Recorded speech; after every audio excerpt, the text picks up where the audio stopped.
Good evening, the good people of Kano State. This is a public announcement on the enforcement of the 24 hours curfew by Kano State government.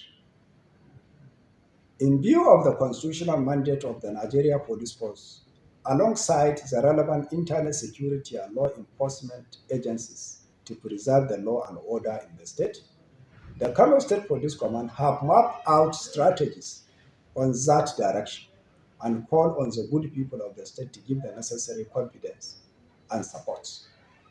Going forward, Kano State residents are called upon to note that combined security forces have already been dispatched to the nooks and crannies, including the entry and exits of the state, to ensure enforcement and strict compliance of the 24 hours curfew order as communicated by the Kano State government via a letter with reference number K/SEC/H/435/T.1/153 dated 20th September 2023, taking effect from 6 p.m. of Wednesday to 20th September to 6 p.m. of Thursday, 21st September 2023.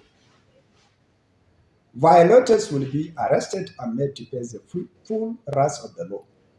Finally, I wish to appreciate all the peace-loving people of the state and urge them to remain law-abiding, as it is in the best interest of all that we come together to maintain law and order in the state. Thank you very much.